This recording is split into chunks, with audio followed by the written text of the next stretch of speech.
Hello students, आज से हम क्लास 10th बायो के इम्पोर्टेंट टॉपिक्स छोटे छोटे वीडियोस के माध्यम से कंप्लीट करने की कोशिश करेंगे। आप लोग ध्यान से पढ़ाई करना। सबसे पहला जो टॉपिक है हमारा वो है न्यूट्रिशन। लाइफ प्रोसेस का सबसे फर्स्ट टॉपिक है न्यूट्रिशन। और न्यूट्रिशन में सबसे पहले जो हम देखेंगे वो देखेंगे टाइप्स ऑफ न्यूट्रिशन, जिसमें सबसे पहली न्यूट्रिशन है ऑटोट्रॉफिक न्यूट्रिशन।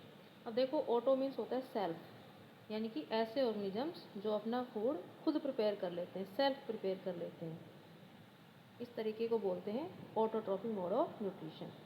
और इस ऑटोट्रॉफिक मोड ऑफ न्यूट्रिशन में जिस प्रोसेस से फूड प्रिपेयर होता है उस प्रोसेस को बोलते हैं photosynthesis. So autotrophic nutrition is defined as the types of nutrition in which organism synthesize organic material. Organic material means food from the inorganic sources. Inorganic sources मतलब with the help of carbon dioxide, water, by the process of photosynthesis. यानी कि autotrophic mode of nutrition में जो organisms हैं वो organic food synthesise करते हैं with the help of inorganic substances, और इसी मेथड को बोलते हैं फोटोसिंथेसिस। थोड़ा सा डिटेल में देखते हैं वो फोटोसिंथेसिस को। तो फोटोसिंथेसिस कौन कौन कर सकता है, उसके एग्जांपल्स आपको याद रखने। ग्रीन प्लांट्स, यानी कि जितने भी ग्रीन प्लांट्स हैं, algae, certain bacteria utilize photosynthesis to transform light energy into chemical energy. तो एक और क्वेश्चन यहाँ से बनता है जो अक्सर बोर्ड एग्जाम में पूछा जाता है कि फोटोसिंथेसिस में कौन सी एनर्जी किस एनर्जी में चेंज होती है। तो यहाँ पर लाइट एनर्जी केमिकल एनर्जी में चेंज होती है। इन दिस प्रोसेस, या इस प्रोसेस में और क्या क्या इवेंट्स होते हैं। सबसे पहले sunlight is absorb by chlorophyll pigment, यानी कि ग्रीन प्लांट्स के अंदर जो क्लोरोफिल पिगमेंट होता है उसको वो क्लोरोफिल प्लांट पिगमेंट क्या करता है, सबसे पहले सनलाइट को एब्जॉर्ब करता है, यानी ट्रैप करता है। और वो सनलाइट आके क्या करेगी, जो वाटर प्रेजेंट है, यानी कि प्लांट जो रूट्स के थ्रू वाटर को एब्जॉर्ब करते हैं, उस वाटर मॉलिक्यूल को स्प्लिट करके हाइड्रोजन और ऑक्सीजन में तोड़ देती है। और इस तरीके से बहुत सारी through a sequence of reactions होती हैं। और ओवरऑल फोटोसिंथेसिस रिएक्शन हमें क्या देखने को मिलती है कि 6CO2 12H2O, और ये कैसे होगा, in the presence of chlorophyll and sunlight, जिससे हमें मिल जाएगा ग्लूकोज, वाटर और oxygen.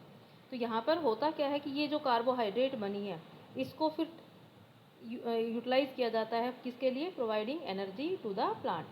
Carbohydrates which are not use immediately are stored in the form of starch. और जो कार्बोहाइड्रेट प्लांट्स इमीडिएटली यूज नहीं करते हैं, जो एक्स्ट्रा जो कार्बोहाइड्रेट होता है वो स्टार्च की फॉर्म में प्लांट के अंदर स्टोर हो जाता है।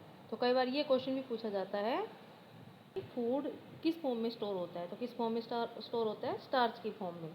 अब सबसे मोस्ट इंपॉर्टेंट क्वेश्चन यहाँ से बनता है, आप डायरेक्ट पूछा जाता है कि mention 3 events which occurs during the photosynthesis.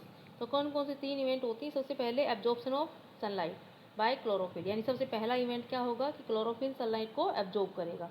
अब वो सनलाइट जैसे ही आएगी वो आकर के क्या करेगी, वाटर मॉलिक्यूल को स्प्लिट करेगी, और वाटर मॉलिक्यूल को स्प्लिट करके हाइड्रोजन और ऑक्सीजन में ब्रेक करेगी। थर्ड स्टेप है reduction of carbon dioxide to produce carbohydrate. और थर्ड स्टेप क्या होगा कि कार्बन डाइऑक्साइड का क्या होगा, रिडक्शन होगा इनटू कार्बोहाइड्रेट। तो ये पूरा प्रोसेस हमने फोटोसिंथेसिस का डिस्कस किया, जिसमें हमने देखा कि जो ग्रीन प्लांट्स है, ग्रीन प्लांट्स यानी कि जिनके पास क्लोरोफिल है, वो इनऑर्गेनिक मटेरियल्स यानी कि वाटर, कार्बन डाइऑक्साइड, सनलाइट, इन सब को लेकर के in the presence of chlorophyll glucose में कन्वर्ट कर देते हैं। यानी कि सनलाइट जो कि सोलर एनर्जी को किस में कन्वर्ट किया जाता है, केमिकल एनर्जी में। और ये 3 मेन स्टेप्स हैं जो फोटोसिंथेसिस के दौरान हमें देखने को मिलता है। तो आज के वीडियो में इतना ही। कल हम देखेंगे कौन कौन से रॉ मटेरियल्स जो है वो फोटोसिंथेसिस के लिए कंपलसरी हैं।